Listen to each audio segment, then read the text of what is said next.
Hello guys, आज के lecture में हम लोग इंटीग्रेटेड रेट इक्वेशन डिस्कस करेंगे। थर्ड इक्वेशन रहेगी ये रेट की। अभी तक हम लोग दो इक्वेशन डिस्कस कर चुके हैं।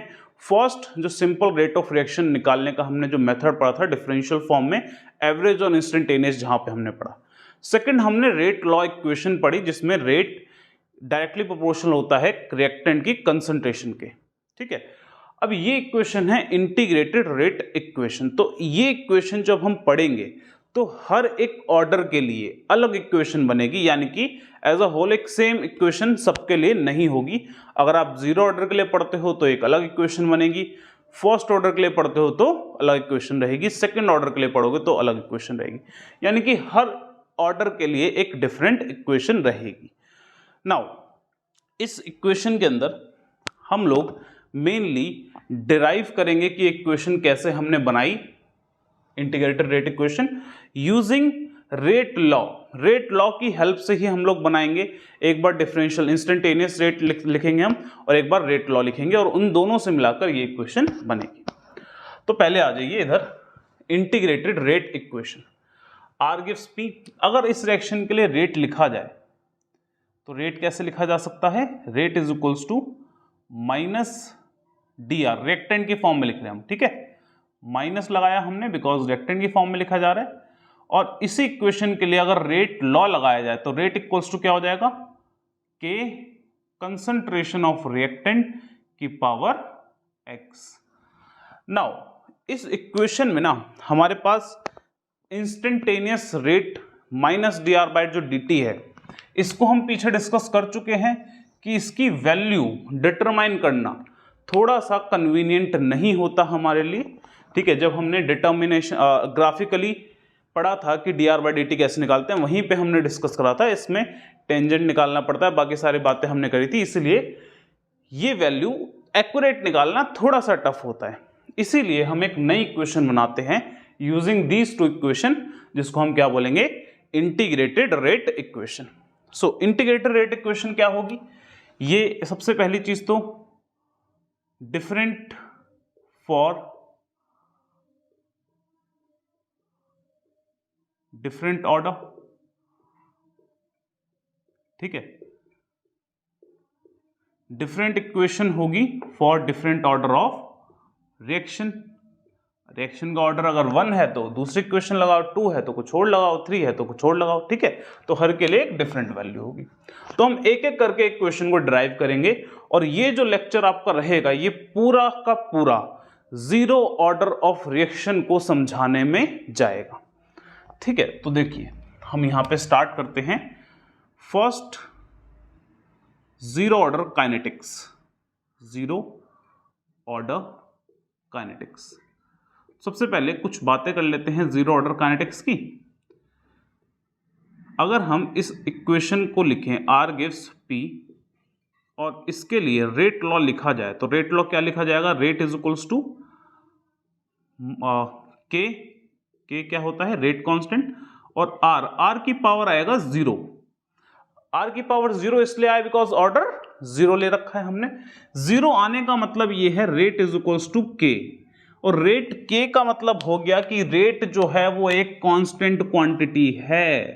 अब यहीं से एक बहुत अच्छा कंसेप्ट निकल के आता है कि फैक्टर्स में हमने डिस्कस करा था और रेट लॉ में भी हमने डिस्कस करा था कि रेट जो है रिएक्टेंट की कंसंट्रेशन के डायरेक्टली प्रोपोर्शनल होता है, यानी कि जब रेट कंसंट्रेशन ऑफ रिएक्टेंट ज्यादा लोगे तो रेट भी ज्यादा होगा, कंसंट्रेशन ऑफ रिएक्टेंट कम लोगे तो रेट भी कम होगा, यानी रेट डिपेंड करता है कंसंट्रेशन ऑफ रिएक्टेंट पे। बट अगर आप बात करते हो जीरो ऑर्डर काइनेटिक्स की, तो जीरो ऑर्डर काइनेटिक्स का मतलब ये होता है कि रेट जो है वो रिएक्टेंट की कंसंट्रेशन पर डिपेंड नहीं करता। तो यहां से हम पहली चीज क्या निकालते हैं कि रेट जो है, यहां से हमने कांस्टेंट बोला, इसका मतलब क्या आया? इसका मतलब आया कि rate of reaction for zero order kinetics, लिख लेना ये चीज बहुत इंपॉर्टेंट है। Rate of reaction for zero order kinetics is independent of concentration of reactant, कि रिएक्टेंट ये कंसंट्रेशन पर डिपेंड नहीं करेगी। और इसी पे एक ग्राफ भी आ जाता है, ग्राफिकली हम कैसे बताते हैं ये चीज़ जो हमने यहाँ लिखी है। आप यहाँ पर रिएक्टेंट की कंसंट्रेशन लिखो इंक्रीजिंग ऑर्डर में, और यहाँ पर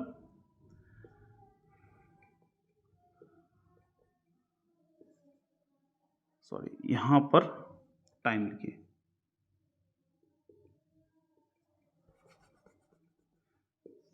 रेट, ठीक है, रेट और टाइम हमें लिखना है। नाउ टाइम के साथ साथ सबसे पहले तो हम टाइम के साथ देख लेंगे, फिर रेट के साथ देखेंगे। तो रेट वर्सेस टाइम, हम ये देख रहे हैं कि जैसे जैसे रिएक्शन आगे बढ़ती है, कोई भी किसी भी रिएक्शन की अगर हम बात करते हैं, रिएक्शन अगर आगे बढ़ेगी तो कंसंट्रेशन ऑफ रिएक्टेंट क्या होगी, कम होना शुरू हो जाएगी।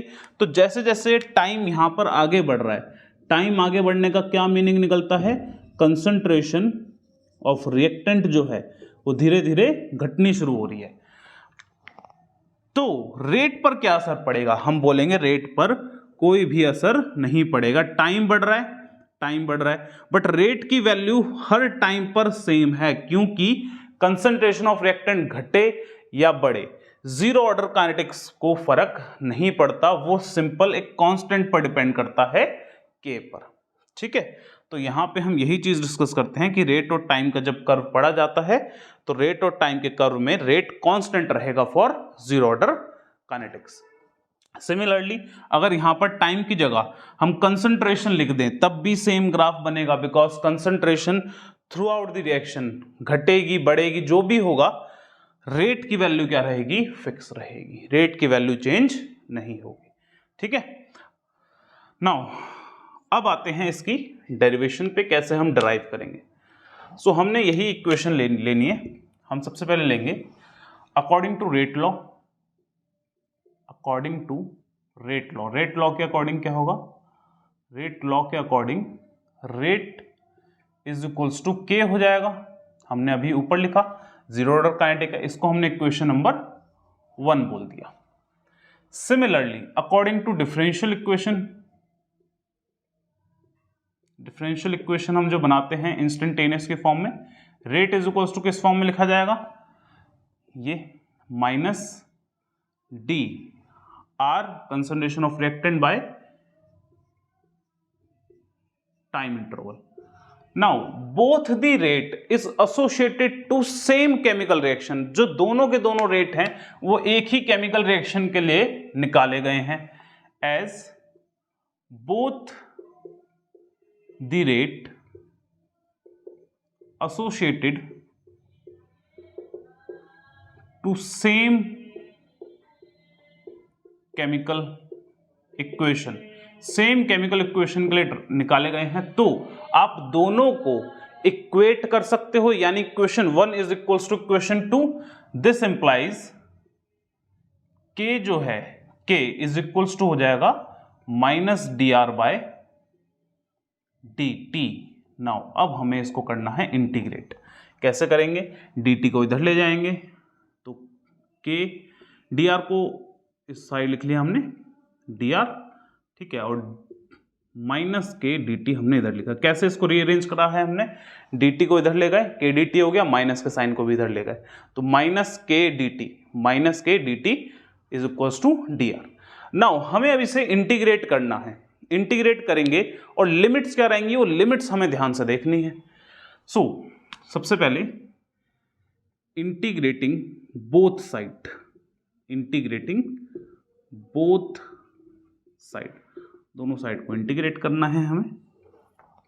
कैसे इंटीग्रेट करेंगे, विद लिमिट्स। लिमिट्स क्या रहेंगी, देखो लिमिट्स ये है कि अगर आपका टाइम t 0 है, मतलब जब आप ऑब्जर्वेशन शुरू करोगे उस टाइम को 0 ही मान के चलना है, और एक टाइम होगा फाइनल t2, ठीक है, लिमिट्स t1 t2 होंगी, एक फाइनल और एक इनिशियल।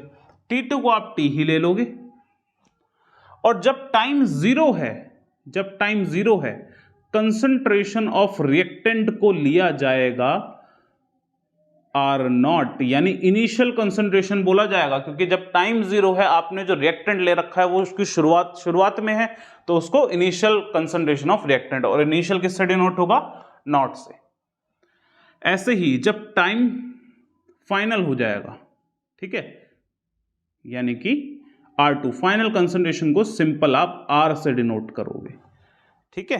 तो फाइनल कंसंट्रेशन R है और ये इनिशियल कंसंट्रेशन R नोट है, यानी रिएक्शन जब तक आपने रिएक्शन को ऑब्जर्व करा, जैसे ऑब्जर्व करना आपने खत्म करा, जो रिएक्टेंट की कंसंट्रेशन होगी उसको R बोला जाएगा, यानी फाइनल टाइम पे। तो लिमिट्स हमने ये लगानी है, क्या बनेगी ये इक्वेशन, यहां पे देखिए इंटीग्रेट करते हैं हम, 1.dr लिखते हैं। जब भी हमारे पास कोई वेरिएबल नहीं है तो हम 1 लगा देंगे आगे, ठीक है। 1.dr, लिमिट्स क्या रहेंगी इसकी, इनिशियल है R0 और फाइनल है R, which is equals to -k। Constant आपका इंटीग्रेशन के बाहर रहेगा और ये 1 dt हो जाएगा, 1 के रिस्पेक्ट में इंटीग्रेट कर रहे हैं, 0 से लेके t। Okay, now 1.dx integration क्या होता है, अगर हम ऐसे करते हैं 1 dx, इसका इंटीग्रेशन तो क्या आता है, x आता है विद लिमिट्स x1 x2, जिसको हम सॉल्व करते हैं कैसे, फाइनल माइनस इनिशियल। तो ये आपका रहता है 1.dx का इंटीग्रेशन। वही प्रॉपर्टी यहां पर लगा दो, 1.dr का क्या रहेगा, r रहेगा, r और r की लिमिट्स क्या रहेंगी, R0 और r, इधर आ जाएगा -k, और t टाइम की क्या रहेगी, 0 और t। कई बुक्स में i लेके भी करा हुआ है कांस्टेंट ऑफ इंटीग्रेशन, बट हमें उसकी जरूरत नहीं पड़ेगी, हम डायरेक्ट लिमिट्स लेके कर लेंगे बिकॉज हमें लिमिट्स पता है। नाउ ये क्या हो जाएगा, ये हो जाएगा r final minus initial R0 which is equals to -k, t -0, t ही हो जाएगा तो -kt। तो ये इक्वेशन आपकी बन जाती है जीरो ऑर्डर काइनेटिक्स की। इस इक्वेशन को आप रीअरेंज कर टाइम की फॉर्म में भी, मतलब t की फॉर्म में भी लिख सकते हो। किस टाइप से, t is equals to, minus को इधर ले जाओगे दूसरी साइड, ठीक है, माइनस को दूसरी साइड ले जाओगे। ध्यान से देखना, जब माइनस को हम दूसरी साइड लेकर गए तो R0 जो माइनस में है वो प्लस में हो जाएगा और R माइनस में हो जाएगा, यानी इन दोनों की जो आपकी पोजीशन है वो इंटरचेंज कर दो। तो यहां पे लिख देंगे R0 minus R, just rearrange कर रहे हैं हम और कुछ नहीं कर रहे इक्वेशन में, ठीक है, डिवाइडेड बाय k। तो ये इक्वेशन टाइम की फॉर्म में बन जाती है, यानी कि अगर जीरो ऑर्डर रिएक्शन आप करते हो, आपको ये पता लगाना है रिएक्टेंट की कंसंट्रेशन चेंज होने में कितना टाइम लगेगा, तो आपके पास ये इक्वेशन है। इस इक्वेशन से आप पता लगा सकते हो। सपोज इनिशियली आपने 10 ग्राम A लिया या 10 ग्राम रिएक्टेंट लिया, आपको ये पता लगाना है कि 5 ग्राम कितने टाइम में हो जाएगा बिना रिएक्शन करवाए। तो आपको डायरेक्ट वैल्यू रखनी है कि आपने इनिशियली इतना लिया, फाइनली इतना आपको छोड़ना है, कितना टाइम लगेगा उसमें। तो ये इक्वेशन ये चीजें आपको बहुत इजीली बता देगी कि एक रिएक्शन को होने में कितना टाइम लगता है, ठीक है। तो ये इक्वेशन होती है जीरो ऑर्डर काइनेटिक्स की। अब ये जो हम इक्वेशंस डिस्कस कर रहे हैं, ये दोनों इक्वेशंस इंपॉर्टेंट है, ये डायरेक्ट फॉर्मूला में आपको लगानी है। इस इक्वेशन से थोड़ा ग्राफ डिस्कस हम लोग करेंगे। ग्राफ डिस्कस करने से पहले हम हाफ लाइफ भी पढ़ लेते हैं कि हाफ लाइफ क्या होता है, सारी चीजें पढ़ लेते हैं और ग्राफ जो है फिर एक साथ सबके डिस्कस करते हैं, ठीक है। तो अब इसके बाद देखिए हम इक्वेशन बनाते हैं for half life period. Half life period क्या होता है, ठीक है, ये तो सिंपल इक्वेशन हो गई। नेक्स्ट इक्वेशन हम बनाने हैं half life time. Half life time, ये हाफ लाइफ टाइम ना न्यूमेरिकल्स में आपको थोड़ा कंफ्यूज करता है, ठीक है। हाफ लाइफ टाइम भी हो गया और फाइनल कंसंट्रेशन ऑफ रिएक्टेंट, ये कुछ चीजें हैं जो आपको थोड़ा सा कंफ्यूज कर देती हैं कभी कभी। तो ना बहुत अच्छे से, बहुत धैर्य से इसको बहुत धीरे से समझना है ताकि आपको ये अच्छे से समझ में आए, ठीक है, अच्छे से सुनना। तो हाफ लाइफ टाइम, सबसे पहले हमने क्या बोला, कौन सा टाइम है। अब टाइम वो है जिस पर आपका रिएक्टेंट हाफ हो जाए। हम ना कंफ्यूज कहां होते हैं वो समझना, कंफ्यूज कहां पर होते हैं। सपोज हमारे पास एक रिएक्शन है, ये A से B डिस्टेंस के फॉर्म में हम देख रहे हैं, डिस्टेंस के फॉर्म में देखते हैं, बहुत आसान रहता है हमारे लिए। अब ए से बी सपोज करो आप कोई भी व्हीकल से ए से बी की तरफ जाते हो। अब ए से बी की तरफ जाने में आपकी जो स्पीड है वो कांस्टेंट नहीं है, कभी बीच में आपको रुकना पड़ रहा है, कभी आप बहुत स्पीड से जा रहे हो, तो रिएक्शन सेम नहीं है। तो ए से जब बी पर हम लोग जाएंगे तो होगा क्या, दो चीजें जिसको आप हाफ टाइम सोच सकते हो वो समझना, पहले सोच क्या सकते हो और यहां क्या होगा। सपोज यहां से ए से बी जाने में आपको लगे 2 घंटे, ठीक है। आप बोलोगे हाफ लाइफ, जो हाफ टाइम है ना वो कितना है, 1 घंटा, लेकिन हाफ टाइम हमने बोला ही नहीं, हमने बोला है half life time. Half life time का मतलब क्या होता है, ये 2 घंटे में अगर पूरा डिस्टेंस आप कवर करते हो तो 1 घंटा हाफ लाइफ नहीं है। ये चीज ध्यान से सुनना कि 1 घंटा हाफ लाइफ नहीं है। क्या है हाफ लाइफ? हाफ लाइफ है कि अगर ए से बी के बीच में डिस्टेंस जो है वो सपोज करो 50 किलोमीटर है, तो हाफ लाइफ है जब ए से आप 25 किलोमीटर कवर कर चुके हो कि आधा डिस्टेंस हो गया, यानी कि कंसंट्रेशन के रिस्पेक्ट में हम देख रहे हैं हाफ लाइफ टाइम। हम अगर डिस्टेंस को देखें कि डिस्टेंस किसको डिनोट करेगा, अगर रेट ऑफ रिएक्शन में किसको डिनोट करेगा, कंसंट्रेशन को, तो आप टाइम के रिस्पेक्ट में नहीं देख रहे कि अगर एक रिएक्शन को खत्म होने में 3 घंटे लगते हैं तो 1.5 घंटा हाफ लाइफ टाइम, नहीं। एक रिएक्शन की कंसंट्रेशन जब हाफ हो जाएगी, ठीक है, आपने इनिशियली 10 लिया, जब वो 5 हो जाएगी तब हम बोलेंगे वो हाफ लाइफ टाइम है। और जरूरी नहीं है कि 2 घंटे में अगर कोई रिएक्शन हो रही है, ठीक है, 1 घंटे में वो हाफ लाइफ टाइम ही कवर करे, क्योंकि रिएक्शन जो है वो थ्रू आउट दी प्रोसेस आपकी रिएक्शन सेम नहीं होती, ठीक है, थ्रू आउट द रिएक्शन आपकी सेम नहीं होगी। आप स्पीड से समझो, कोई डिस्टेंस है, आप बहुत स्लोली जा रहे हो, बहुत जाम है, ठीक है, बहुत स्लोली जा रहे हो पहले, फिर आपने फास्ट जाना शुरू कर दिया, तो आधा डिस्टेंस कवर होने में आपको बहुत टाइम लग गया और नेक्स्ट आधा डिस्टेंस कवर होने में आपको कम टाइम लगा, तो टाइम और डिस्टेंस हाफ सेम नहीं हो सकते। इसीलिए यहां पर हमें क्या देखना है, हाफ लाइफ टाइम का मतलब क्या है, हाफ लाइफ क्या होता है, टाइम, कौन सा टाइम है, eight which concentration of reactant become half.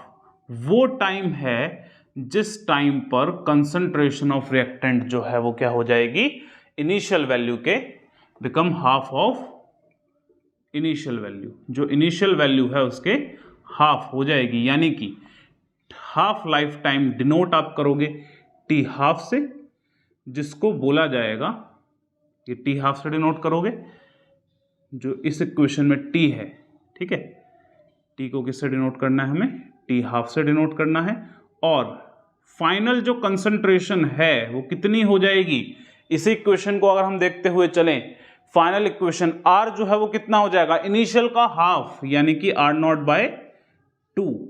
अब ये दो वैल्यूज को सब्स्टिट्यूट कर दो इस इक्वेशन में, जो ये इक्वेशन हमने पढ़ी है, तो इक्वेशन क्या बन जाएगी, T half is equals to R not minus R not by 2 by के।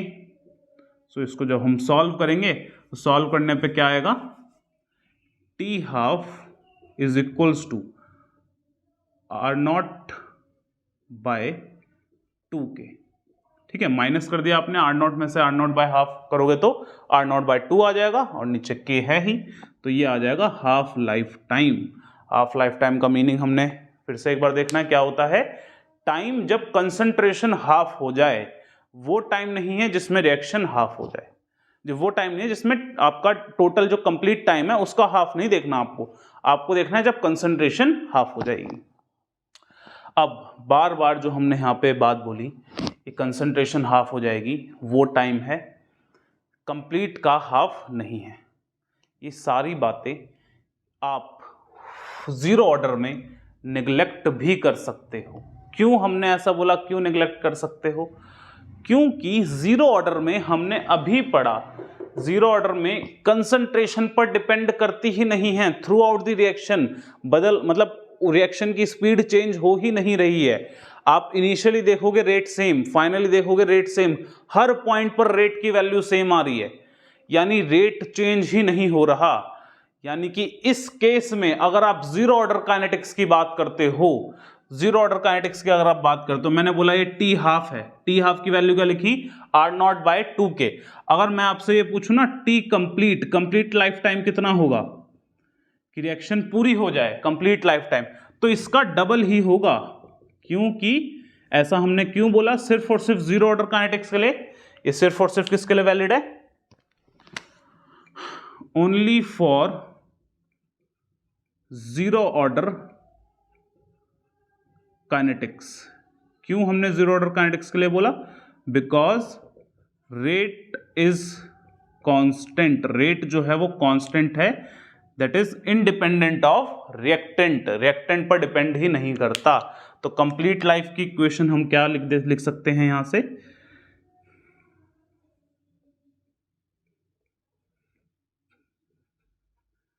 इक्वेशन क्या बना लोगे, इसकी इक्वेशन बना देंगे, 2 आ गया इधर, इसकी वैल्यू डाल दो टी हाफ की, तो क्या बन जाएगा, आर नॉट बाई के बचेगा, 2 से 2 कैंसिल आउट हो जाएगा, तो एक कंप्लीट लाइफ टाइम भी बन जाएगा। ठीक है ना। तो इस इक्वेशन में बहुत ईजी है ये। अगर आपसे कोई बोलता है कि जीरो ऑर्डर काइनेटिक है, 10 मिनट में 10% रिएक्शन हो गई, तो आप क्या बोलोगे, 100 मिनट में कंप्लीट हो जाएगी। ठीक है ना, 10 मिनट में 10% हुई, 20% कितने में होगी, 20 मिनट में होगी, क्योंकि रिएक्शन का रेट कांस्टेंट है। बट अगर जीरो ऑर्डर मेंशन ना हो, कोई उसके अलावा कोई दूसरी या तीसरी इक्वेशन हो, तब हमें समझते हुए चलना है कि तब ये चीज जो हमने लिखी है ये सही नहीं होगी। ठीक है, तो ये चीज जो हमने यहां पे बोली है कि टाइम कौन सा है, time eight which concentration of reactant become half of initial value, इसको दिमाग में रखना। आप थोड़ा ये मत सोच लेना कि जीरो ऑर्डर के लिए हमें सब भूल जाना है, नहीं। मैंने पहले आपको ये इसलिए ही बताया ताकि आप ये ना सोचो कि जीरो ऑर्डर में वैल्यू सेम ही होती है तो सेम ही होगी। ठीक है, तो पहले हमें ये दिमाग में रखना है कि हाफ लाइफ टाइम वो टाइम है जिसमें कंसंट्रेशन हाफ हो जाएगी।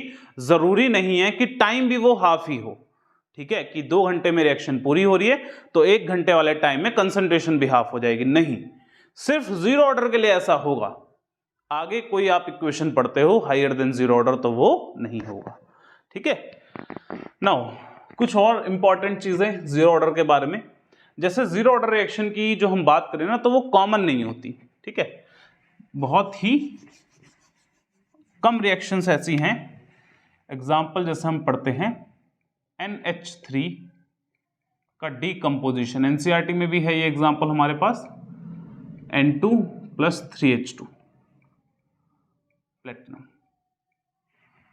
तो जीरो ऑर्डर काइनेटिक ये रिएक्शन जो है वो जीरो ऑर्डर काइनेटिक फॉलो करती है, बट नॉर्मल कंडीशन में नहीं करती। बोला जाता है जब प्रेशर बहुत हाई होता है तब, मतलब जीरो ऑर्डर काइनेटिक्स के जितने भी रिएक्शंस होंगे ना वो नॉर्मल नहीं होंगी। ठीक है, पहले तो लिखते हैं हम इधर, एक नोट करके एक पॉइंट लिख लेना, reactions of zero order kinetics are not so common and usually undergo under some abnormal condition। ठीक है, ऐसा लिख लो, abnormal condition of temperature, pressure etcetera.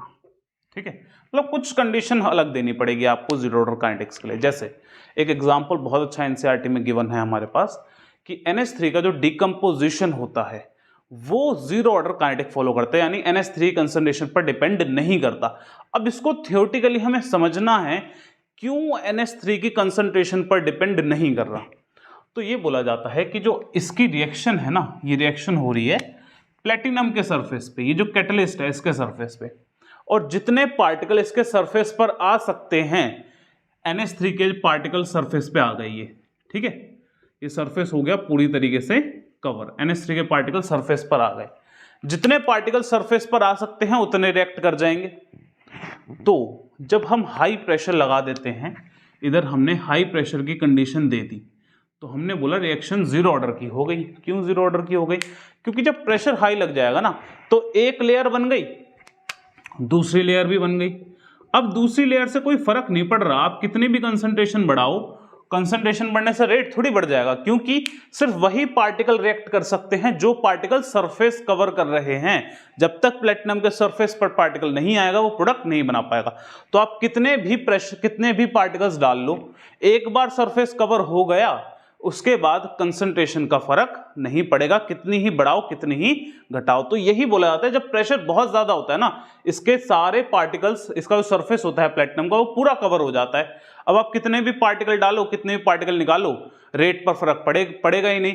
जो पार्टिकल सरफेस पर आएंगे सिर्फ वही रिएक्ट कर पाएंगे।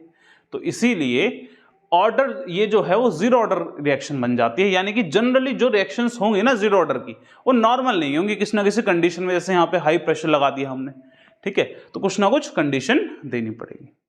ओके, सो देखिए ये तो हो गया आपका जीरो ऑर्डर रिएक्शन के बारे में। आपने इंटीग्रेटेड रेट लॉ में डिराइव कर ली equations, half life time derive कर लिया, कंप्लीट लाइफ भी डिराइव कर लिया, ठीक है। नाउ अब हम पढ़ेंगे कुछ ग्राफ की, ग्राफिकली किस किस टाइप के क्वेश्चंस आ सकते हैं। तो उस क्वेश्चंस को समझने के लिए ग्राफ कौन कौन से कैसे कैसे हमें पढ़ने पड़ेंगे, तो सारे ग्राफ अब डिस्कस करते हैं, ठीक है। चलिए देखिए, चलिए अब देखते हैं ग्राफ कौन कौन से हमें पढ़ने हैं। तो ग्राफ पढ़ने के लिए हमें सबसे पहले इक्वेशन देखनी पड़ेगी जो कि हमने जीरो ऑर्डर काइनेटिक के लिए बनाई। नाउ ग्राफ हमें सबसे पहला पढ़ना है concentration of reactant versus time, ठीक है, यानी कि R वर्सेस T का कर्व हमें पढ़ना है, जिसमें R y एक्सिस पे होगा और T x एक्सिस पे होगा। नाउ R और T के बीच का ग्राफ हम यहाँ पे क्यों देख रहे हैं? ये ना सिर्फ दो वेरिएबल हैं इस इक्वेशन में, बाकी चीजें कांस्टेंट है। ध्यान से देखिए, एक बार रिएक्शन शुरू हुई, जब रिएक्शन की शुरुआत होगी, R0 जो आप शुरू में ले सकते हो, यानी इनिशियल कंसंट्रेशन एक बार लेंगे हम, इनिशियली आपने वैल्यू ले ली, सपोज करो 10 ग्राम, R0 फिक्स हो गया, K कांस्टेंट है, फिक्स हो गया। अब चेंज कौन हो रहे हैं through out the reaction? Through out the reaction R की वैल्यू चेंज हो रही है, क्योंकि फाइनल कंसंट्रेशन आपने अगर 10 मिनट बाद देखी, फाइनल कंसंट्रेशन आपको मिली 9 ग्राम, आपने 20 मिनट बाद देखी और कम हो गई, 8 ग्राम हो गई, 7 ग्राम हो गई। तो यानी कि R और T वेरिएबल्स हैं जो कि कॉन्टिन्यूसली रिएक्शन के साथ चेंज हो सकते हैं, ठीक है। तो इनके बीच में हमें पहला कर्व पढ़ना है। इनके कर्व को पढ़ने के लिए आपको इक्वेशन को रीअरेंज करना पड़ेगा, y is equals to mx plus c की फॉर्म में स्ट्रेट लाइन की इक्वेशन बनाएंगे ताकि ग्राफ को इजिली रिलेट कर पाए। सो हमने r वर्सेस t का कर्व बनाया, जिसमें r को y एक्सिस पर रखा और टाइम को x एक्सिस पर रखा। Now r y axis equation से हमें कौन से इक्वेशन से रिलेट करना है? y is equals to mx plus c। इस इक्वेशन में m स्लोप होता है, c होता है इंटरसेप्ट, ठीक है। नाउ r है y, तो r की फॉर्म में रीअरेंज करा, r को इस साइड रखो, बाकी चीजें दूसरी साइड ले जाओ, बाकी चीजें दूसरी साइड ले गए तो माइनस KT और R0 क्या हो गया? प्लस में आ गया। नाउ y ये ले रखा है हमने, x t ले रखा है, माइनस के स्लोप आ रहा है, माइनस के यानी नेगेटिव आ रहा है, स्लोप इज नेगेटिव, m क्या है? स्लोप है, और स्लोप की वैल्यू क्या आ रही है? माइनस के, यानी कि डिक्रीजिंग है स्लोप। और वो क्या है? इंटरसेप्ट, इंटरसेप्ट है R0, यानी R0 इंटरसेप्ट हुआ, स्ट्रेट लाइन की इक्वेशन देखी हमने, और ये स्लोप नेगेटिव, डिक्रीजिंग स्लोप आ रहा है, और आना भी चाहिए डिक्रीजिंग। टाइम के साथ साथ रिएक्टेंट, जो फाइनल रिएक्टेंट है वो कम ही तो हो रहा है। जब रिएक्शन की शुरुआत हुई, आपने क्या देखना है? 10 मिनट बाद आपने देखा, सपोज करो आपने 10 ग्राम ले रखा था, टाइम 0 था, ये इनिशियल हो गया R0, अब रिएक्शन आगे बढ़ी रिएक्शन, ठीक है।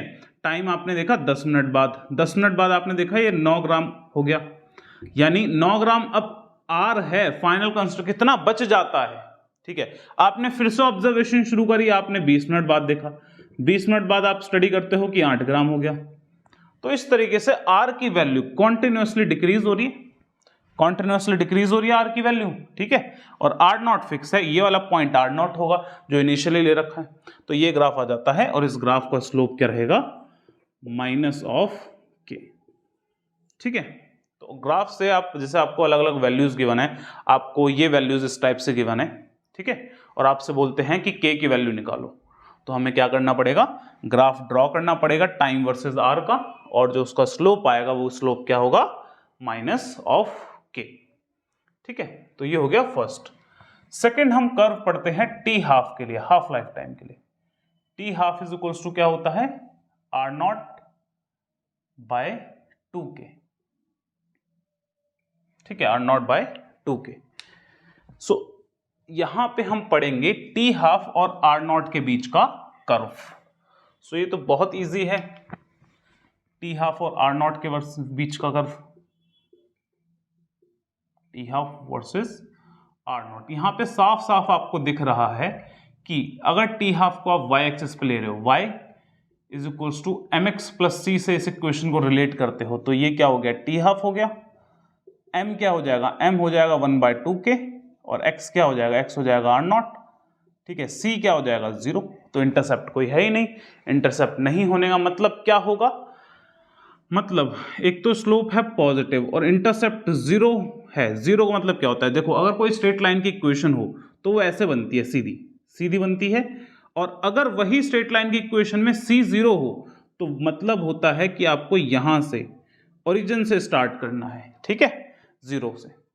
सो ये टाइम, और यहां पर सॉरी यहां पर हमने लिया है आर नॉट और यहां पर लिया है टी हाफ, यानी बोला जा रहा है हाफ लाइफ टाइम जो है वो डिपेंड करेगा कि आपने इनिशियली कितना रिएक्टेंट लिया। बिल्कुल सही बात है कि अगर मैं एक डिस्टेंस कवर कर रहा हूं, सपोज करो डिस्टेंस है 50 किलोमीटर का, तो 25 किलोमीटर होने में टाइम लग रहा है, सपोज करो आप 1 घंटा। अब मैंने डिस्टेंस को बढ़ा दिया, मैंने डिस्टेंस को कर दिया 100 किलोमीटर, तो अब मेरा हाफ लाइफ टाइम, मतलब जो हाफ डिस्टेंस कवर करना है यानी 50 किलोमीटर कवर करने में मेरे को ज्यादा टाइम लगेगा, ठीक है। मतलब क्या बोल क्या रहा है, एक बार थोड़ा सा इसको कैसे समझो, ये क्या चीज बोल रहा है, ये बोल रहा है कि अगर आप इनिशियल कंसंट्रेशन ऑफ रिएक्टेंट को बढ़ा दोगे, ठीक है, आपने पहले 10 ग्राम ले रखा था इनिशियल, फिर आपने दूसरी रिएक्शन करवाई, उस दूसरी रिएक्शन में आपने 50 ग्राम लिया, तो ये सिंपल से ये बात बोल रहा है कि इसका 10 से 5 ग्राम होने में जो टाइम लगेगा और इसका 50 से 25 ग्राम होने में, उसी को हाफ लाइफ टाइम बोलेंगे। तो जैसे concentration of reactant, initial concentration of reactant आप बढ़ा दोगे, वैसे ही हाफ लाइफ टाइम भी बढ़ जाएगा। 50 से 25 होने में ऑब्वियसली ज्यादा टाइम लगेगा as compare to 10 gram to 5 gram. तो वही चीज बोल रहा है कि T half is directly proportional to R naught. तो ये स्ट्रेट स्लोप जाता है और इसका जो स्लोप है वो हो जाता है 1/2k के इक्वल।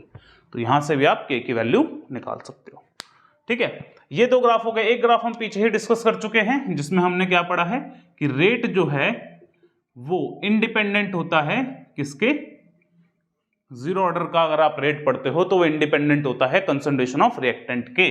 तो आप ये इस तरह से पढ़ सकते हो। पीछे हमने टाइम लिया था, आप कंसंट्रेशन ले लेते हैं। कंसंट्रेशन अगर आपने ले रखी है ऑफ रिएक्टेंट, ठीक है, और यहां पे आप ले रहे हो रेट, तो आपको पता होना चाहिए कि जीरो ऑर्डर काइंड के लिए रेट और कंसंट्रेशन में कोई रिलेशन नहीं है, यानी कि रेट कांस्टेंट रहेगा चाहे कंसंट्रेशन को बढ़ाओ चाहे घटाओ, ठीक है। तो ये तीन हो गए हमारे पास ग्राफिकली कैसे आप जीरो ऑर्डर को रिप्रेजेंट करते हो, ठीक है। चलो एक क्वेश्चन भी देख लेते हैं। बाकी जो हमारी नेक्स्ट वीडियो रहेगी ना, नेक्स्ट लेक्चर जो रहेगा वो जीरो ऑर्डर काइनेटिक्स पर ही रहेगा। उसके जितने भी क्वेश्चंस बन सकते हैं सारे क्वेश्चन हम लोग डिस्कस करेंगे। एक क्वेश्चन देखते हैं, एक छोटा सा क्वेश्चन कि आपको प्रूव करना है, क्या प्रूव करना है कि T3/4 is equals to 1.5 of T half for zero order kinetics. Order of reaction क्या है, 0। ये प्रूव करो कि 3/4 जो है टाइम, अगर 3/4 है तो 1.5 times of half life time है। तो इजी है, कैसे करोगे, हमें टाइम की इक्वेशन पता है, time is equals to R not minus R, zero order के लिए जो हमने पढ़ी, नीचे आता है के। ठीक है, अगर आप 3/4 की बात करते हो कि 3/4 टाइम, उसका मतलब क्या है? अब यहां पे यही चीज इंपॉर्टेंट है कि 3/4 का मतलब हम समझ पाए। 3/4 का मतलब है कि 3/4 रिएक्शन हो चुकी, 3/4 रिएक्शन हो चुकी। अगर इतनी रिएक्शन हो चुकी तो कितना रिएक्टेंट बचा होगा? 3/4 रिएक्शन हो गई, यानी कि जो आर होगा ना, फाइनल आर, ये कितना बचा होगा? 1/4 ऑफ आर नॉट, क्योंकि 3/4 रिएक्शन हो गई तो बची कितनी होगी? 1/4 बची होगी। ठीक है, तो यानी कि आर की वैल्यू क्या है? 1/4 ऑफ आर नॉट। तो 3/4 इज इक्वल्स टू क्या हो जाएगा? R not minus 1/4 of R naught divided by k. ठीक है, सो ये वैल्यू क्या आ जाएगी? ये वैल्यू आ जाएगी 3/4 आर नॉट बाय के। इसको इक्वेशन नंबर 1 बोल देंगे। ये इक्वेशन नंबर 1 हो गई। बाकी हम यहां पे कर देते हैं, यहां देख लो। ठीक है, 3/4 है, इक्वेशन 1 बोल दिया। और टी हाफ की वैल्यू हमें पता ही है। टी हाफ की वैल्यू क्या होती है? आर नॉट बाय 2 के। दोनों को डिवाइड कर दो, एक दूसरे से डिवाइड कर देंगे। Divide equation 1/2। 1 इक्वेशन ये है, तो T3/4 is equals to 3/4 R not by k. Divide करो इसको टी हाफ से, which is 1/2 R not by k. R not by k cancel out हो जाएगा, के 2 से 2 कैंसल आउट हो गया, ये आ गया 1.5।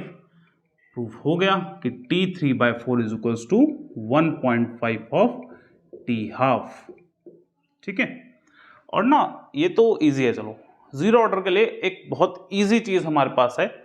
जैसे आप ना इस तरीके से भी कर सकते हो चीजों को, अगर न्यूमेरिकल आए तो। ठीक है, जैसे अगर ये न्यूमेरिकल नहीं, सॉरी, एमसीक्यू आया अगर आपके पास, कि आपको बताना हो कि T3/4 किसके इक्वल है टी हाफ में, 1.5 के, 2 के, 3 के, कितने टाइम्स है, अगर ये बताना हो तो इजी रहता है। अगर जीरो ऑर्डर रिएक्शन है, ऑर्डर है जीरो, तो हमें पता है कि रेट कांस्टेंट रहेगा through out the reaction. Rate constant means कि पहले जो रिएक्शन आपकी सपोज 1/4 रिएक्शन हुई, उसमें जो टाइम लगा उतना ही टाइम लगेगा आगे हाफ तक पहुंचने में, क्योंकि जितना टाइम 1/4 होने में लगा है उतने ही कंसंट्रेशन डिक्रीज करनी है, या उतनी ही कंसंट्रेशन आपको डिक्रीज करनी है 1/2 करते टाइम। ठीक है, और उसके बाद सेम टाइम 3/4 में लगेगा और सेम टाइम कंप्लीट रिएक्शन में लगेगा। तो आप यहां से डायरेक्ट ऐसे भी रिलेशन निकाल सकते थे कि हर एक इंटरवल में टाइम सेम है, 1/4, फिर अगेन 1/4 हमने रिएक्शन करी, 1/4 करी तो हाफ हो गया, फिर 1/4 करी तो 3/4 हो गया, फिर 1/4 करी तो रिएक्शन मतलब 4 हिस्सों में रिएक्शन अगर आपने करवाई, तो आपको पता है कि 3/4 में कितना टाइम लगा? 3t। ठीक है, 3t टाइम लगा, 0 से ये t और ये t। 1/4 में कितना टाइम लगा? सिर्फ t। दोनों के बीच में रिलेशन यहाँ पे डेवलप हो जाएगा 1/4 और 3/4 में। अगर हाफ के बीच में निकालना है, हाफ के बीच में निकालना है, जैसे ये रिलेशन अगर हमें बताना होता तो हम कैसे बताते? T3/4 में हम लोग यहाँ पे लिखते 3t टाइम हुआ, 3t, 3t कवर हो रहे हैं, और t हाफ में कितने t कवर हो रहे हैं? सिर्फ 2t कवर हो रहे हैं। तो बस डिवाइड कर दो इसको, वही 1.5 आ जाएगा। 3/4 इक्वल्स टू 1.5 और 3 हाफ। तो ऐसे भी कर सकते हो अगर जीरो ऑर्डर काइनेटिक है, अगर जीरो नहीं है तो नहीं वैलिड है। ठीक है, चलिए आज के लिए काफी है। जीरो ऑर्डर काइनेटिक्स हम लोग पूरी तरीके से डिस्कस कर चुके हैं, क्या क्या चीज उसमें आती है। अब इसके बेसिस पे जो भी क्वेश्चंस बनते हैं, नेक्स्ट लेक्चर में हम असाइनमेंट नंबर 3 डिस्कस करेंगे, जिसमें जीरो ऑर्डर काइनेटिक्स को पूरी तरीके से पढ़ लेंगे।